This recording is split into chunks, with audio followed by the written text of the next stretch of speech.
Leitura bíblica em uníssono, façamos todos juntos. Romanos 14, 17 a 19.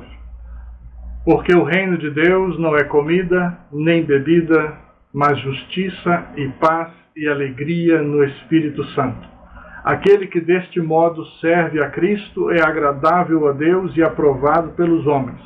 Assim, pois, seguimos as coisas da paz e também as da edificação de uns para com os outros. Vamos agora à mensagem do Senhor para esta manhã.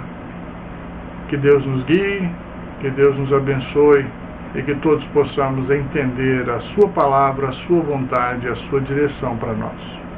O tema da mensagem de hoje é o reino de Deus. O propósito de Deus desde a criação foi de que a humanidade tivesse comunhão com Ele e fosse governada por Ele. O homem, no entanto, rebelou-se contra o seu Criador e passou a tentar a viver por sua própria conta.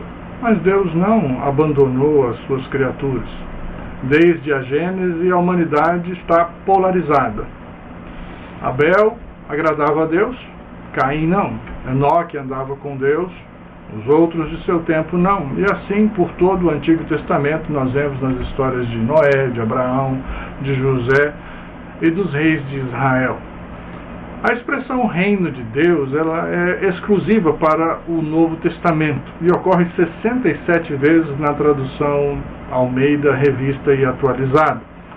O reino de Deus não existiu no Antigo Testamento e não poderia, porque só Jesus traria as condições necessárias para a sua existência. Na mensagem de hoje, gostaria de guiar os irmãos através de algumas passagens bíblicas sobre o reino de Deus, esclarecendo o que é, onde está e como chegar lá. João Batista foi o primeiro a anunciá-lo, dizendo: o tempo está cumprido e o reino de Deus está próximo. Arrependei-vos e crede no Evangelho. Marcos 1:15.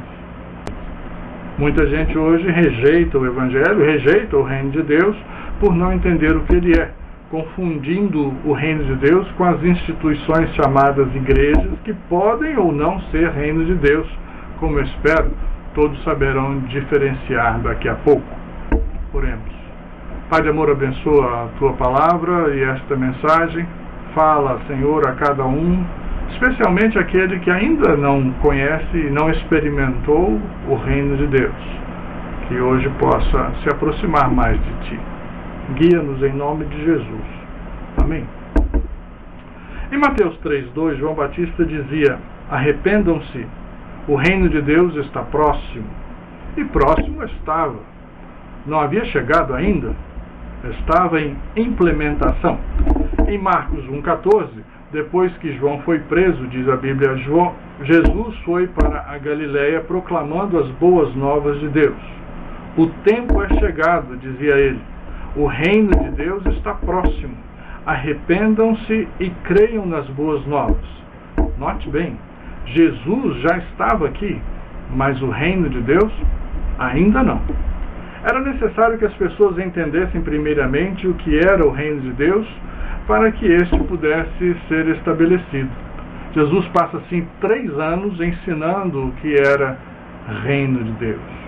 Em Marcos 4:11 nós lemos: a vós outros vos é dado conhecer o mistério de Deus. Mistério do reino de Deus. Mistério no Novo Testamento quer dizer algo que ninguém sabe, mas que foi revelado a alguns. Só aos discípulos de Jesus foi dado o conhecimento do reino de Deus. Aos outros, os de fora, disse Jesus, tudo se ensina por meio de parábolas. Só os que se aproximem de Jesus, só os que o busquem, poderão entender o significado das parábolas. Hoje, amplamente explicado, seja na própria Bíblia, seja em comentários externos. Jesus dizia: a que assemelharemos o reino de Deus?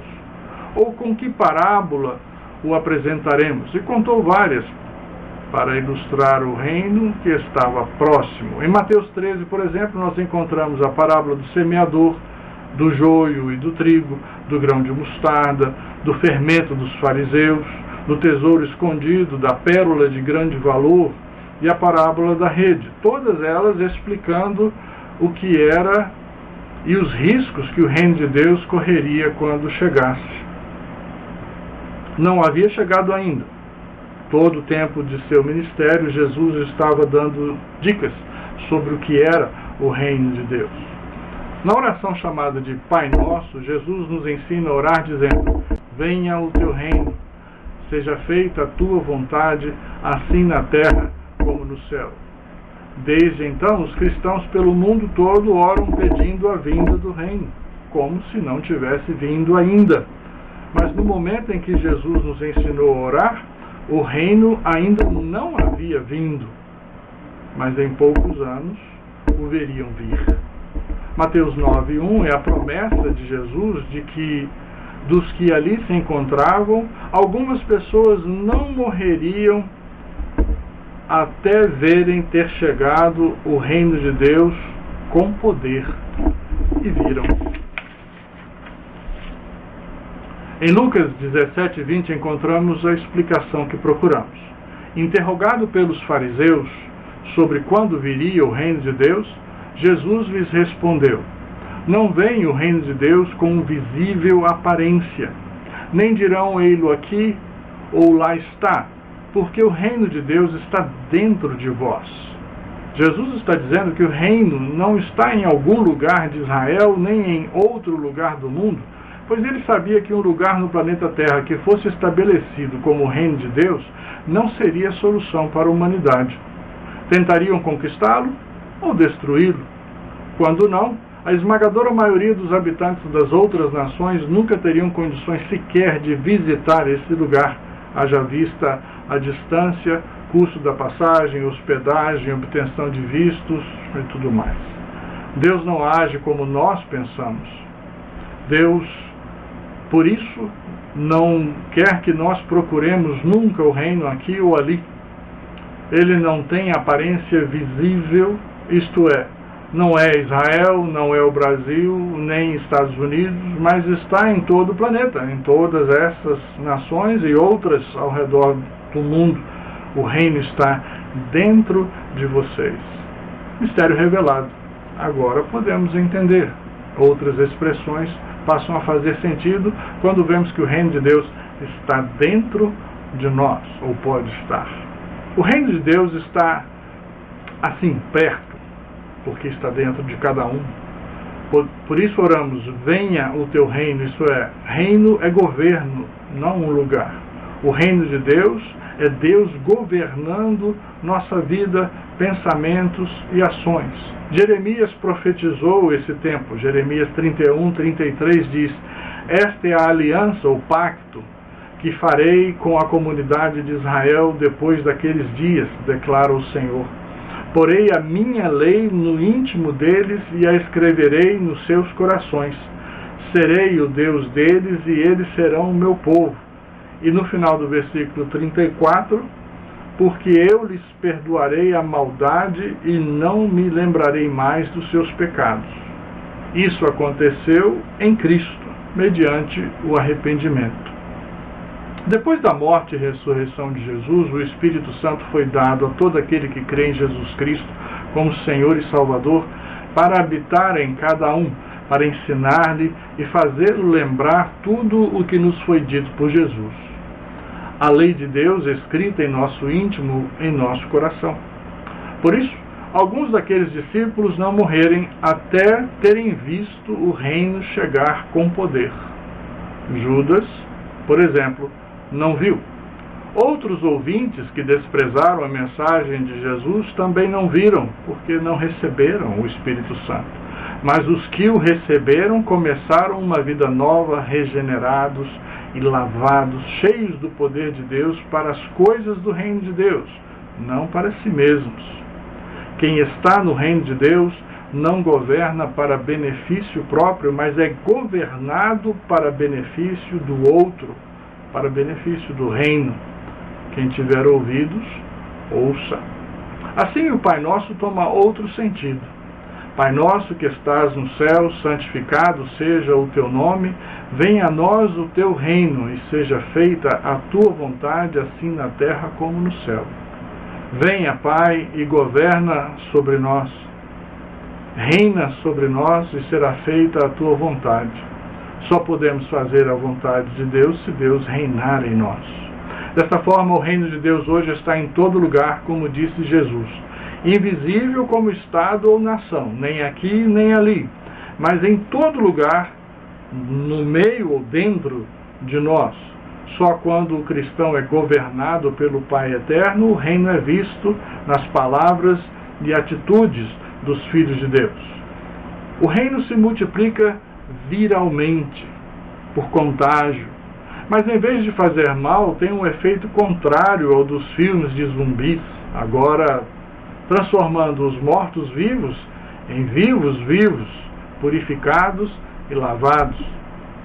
Infelizmente, por isso, tanta gente tem dificuldade em crer nas boas novas, porque nem sempre vê os que se dizem cristãos serem governados por Deus ou Deus reinando sobre eles. Aí não são reino de Deus. Tal é a importância de nosso testemunho. O testemunho do crente real é a capacidade do cristão infectar o não cristão com o reino ou o governo de Deus.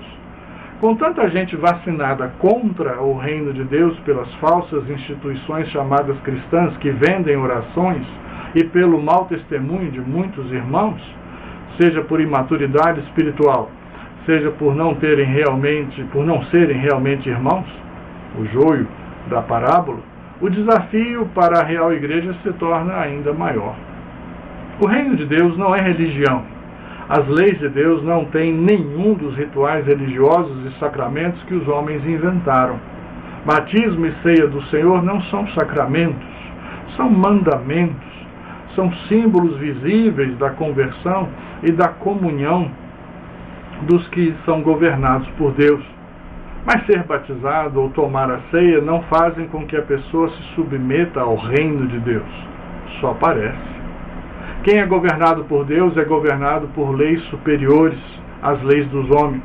Por exemplo, se um dia autorizarem o aborto irrestrito no Brasil, os que estão sob o reino de Deus não o praticarão, assim como o divórcio sem a justificativa bíblica, e por aí vai. Quando o reino de Deus vem, o chamado para o serviço não é mais um convite esperando resposta, é uma convocação. Recebemos uma missão e daí somos chamados de missionários, indo para onde Deus mandar, ir representar o reino de Deus. Isso é demonstrar o que é viver com Deus e levar outros ao caminho que leva à salvação eterna e a uma vida transformada. Este é o reino que temos na terra por enquanto. Mas isso é tudo? Podem perguntar. Não. Quando Jesus voltar, nós não sabemos quando, nós seremos levados para um outro reino, o reino de Deus celestial, aquele de Apocalipse e aquele que Jesus prometeu que virá depois das dores que o mundo tem que enfrentar para nascer de novo, se quiserem nascer de novo. Lá, naquele reino, não haverá mais sofrimento, não haverá mais dor, não haverá pecado, haverá felicidade, haverá harmonia. Aquele reino ainda não chegou e não está tão próximo, embora não no sentido de alguns dias ou de apenas uns poucos anos. Ainda deve demorar um pouco para Jesus voltar, até mesmo para que tenhamos a oportunidade de servi-lo, de glorificar o seu nome e de ajudar outras pessoas a conhecerem o que é ser governado por Deus e escolherem o governo de Deus. Senão, não poderão ir para o reino eterno. Ficarão afastados, como o pecado faz, da glória do Senhor. Não poderão desfrutar das bênçãos de Deus. Mas o reino de Deus já existe agora, quando ele governa na vida de cada um de nós. É individual. Não está em algum lugar, está em todos os lugares onde as pessoas se deixam governar pelo Pai Eterno. E não há vida melhor. Não há vida mais gostosa de viver do que sob o controle e a direção do Senhor. Porque nada do que fazemos tem consequências negativas para nós. Tudo será positivo, tudo nos faz bem e faz bem aos outros, tudo contribui para o bem geral. É dessa forma que Deus pretende consertar o mundo.